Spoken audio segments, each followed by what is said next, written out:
Salam sejahtera kepada rakan-rakan dan pesyarah kita, Dr. Aiman. Saya, Subhashini Narayana Rao, nombor matrik 290463, bersama rakan kumpulan yang lain, telah memilih PDRM sebagai organisasi pilihan kami, dan tajuk tugasan kami adalah analisis pembangunan organisasi dalam PDRM, khususnya pendekatan strategik, teknostruktural, proses manusia dan pengurusan sumber manusia. Baik, saya teruskan dengan pengenalan organisasi. Jadi organisasi pilihan kami adalah PDRM, di mana PDRM ialah sebuah agensi penguatkuasaan undang-undang utama di bawah Kementerian Dalam Negeri.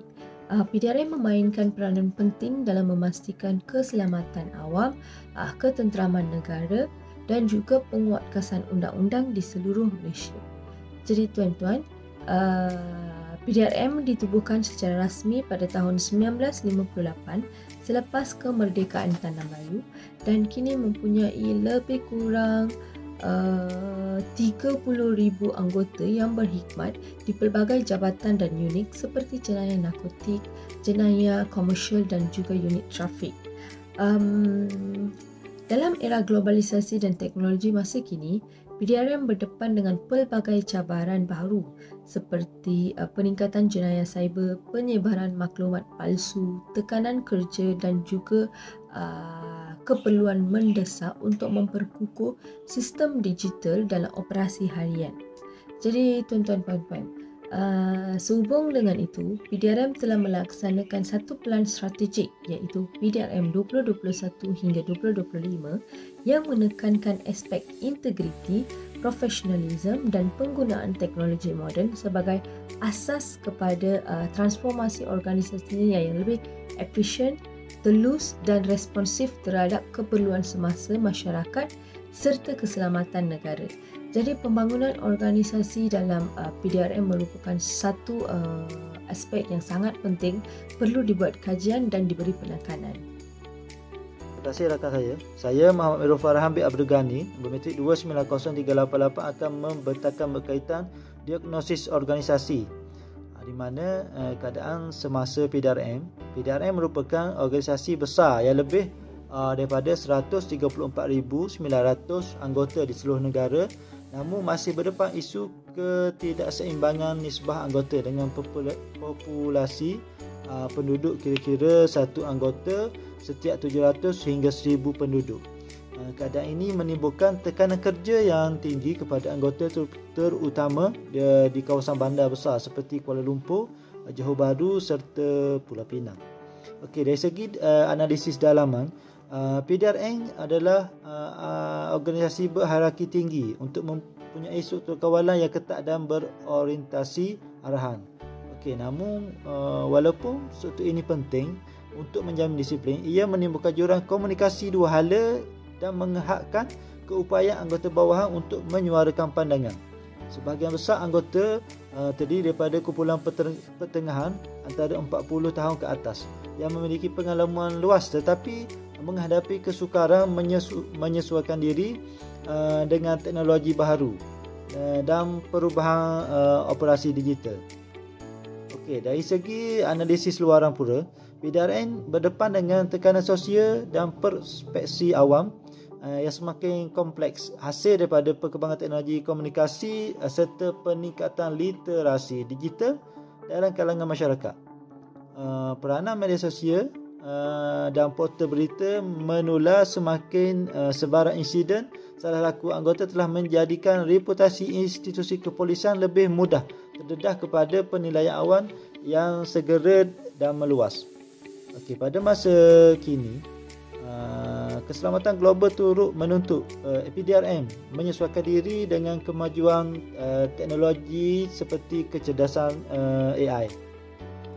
Okey, namun demikian, cabaran besar yang perlu dihadapi ialah jurang kemahiran digital dalam kalangan sebahagian anggota yang masih bergantung kepada keelah konvensional. Itu sahaja daripada saya. Sekian, terima kasih. Assalamualaikum warahmatullahi wabarakatuh. Nama saya Ahmad Amirul bin Maknoh, nombor metrik 290348, dan saya akan menerangkan isu utama dalam pembangunan organisasi PDRM.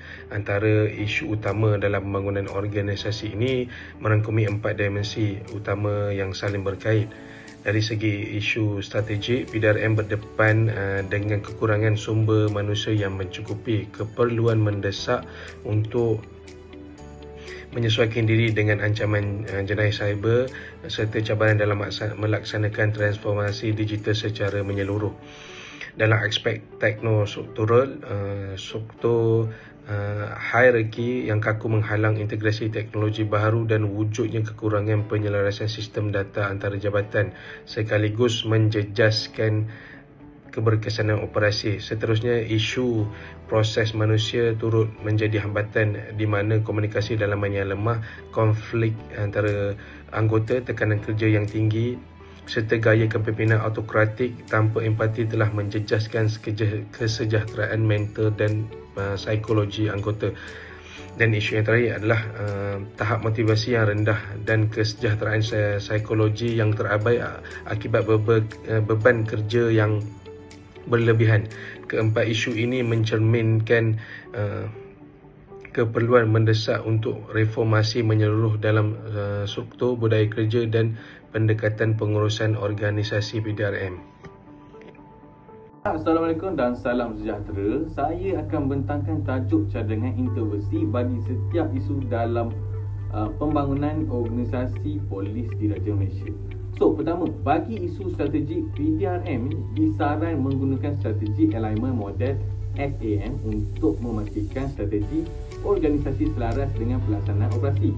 Jadi selain itu, kepimpinan transformational perlu diterapkan agar pegawai mampu memberi inspirasi, membina kepercayaan dan meningkatkan profesionalisme anggota.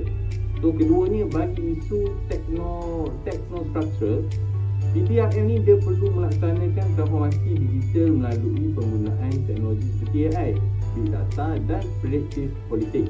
Dalam masa yang sama, pengurusan pengetahuan knowledge management harus diperkukuh supaya maklumat dapat dikongsi dengan cepat dan berkesan antar jabatan. So, yang ketiga, bagi isu proses manusia, dicadangkan program pembinaan pasukan seperti team building dan consultant bagi mengukuhkan komunikasi dua hala, menyelesaikan konflik dalaman serta meningkatkan kerjasama antara anggota. So, akhir sekali, bagi isu pengurusan sumber manusia, pendekatan strategi human resources development disarankan.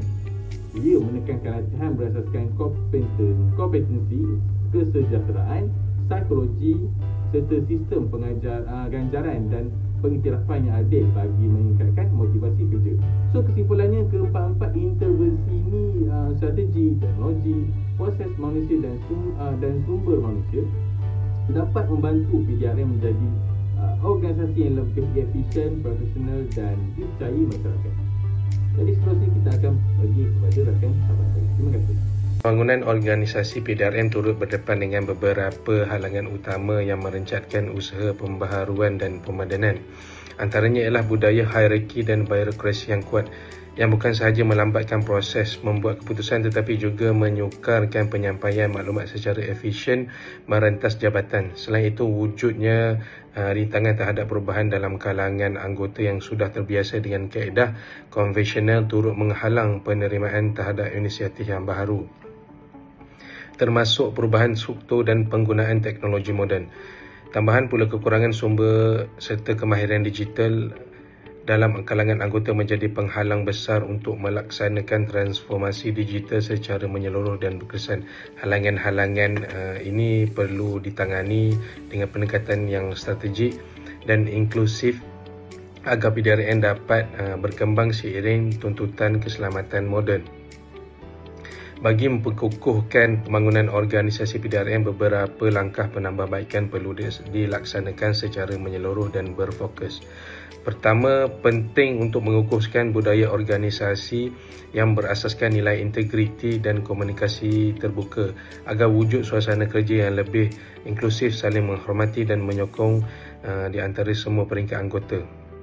Di samping itu, perlu diterapkan strategi komunikasi perubahan yang berkesan seperti penganjuran sesi town hall, penggunaan portal intranet dan saluran dalaman lain bagi memastikan maklumat dasar baharu serta hala tuju organisasi dapat difahami dan diterima oleh semua warga PDRM.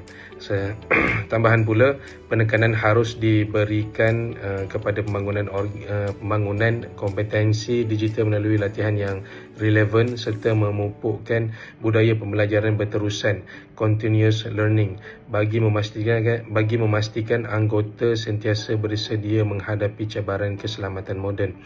Penambahbaikan ini bukan sahaja mampu meningkatkan kecekapan operasi, malah akan memupuk kepercayaan dalam kalangan anggota terhadap arah tuju organisasi.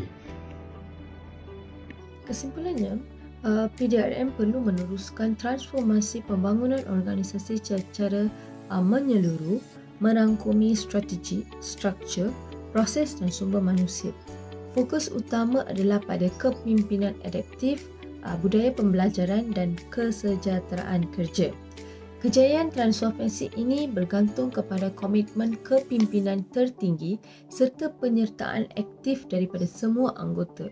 Dengan intervensi pembangunan organisasi yang berkesan, PDRM berpotensi menjadi sebuah pasukan dan model organisasi yang berkualiti dan berintegriti di Malaysia. Terima kasih.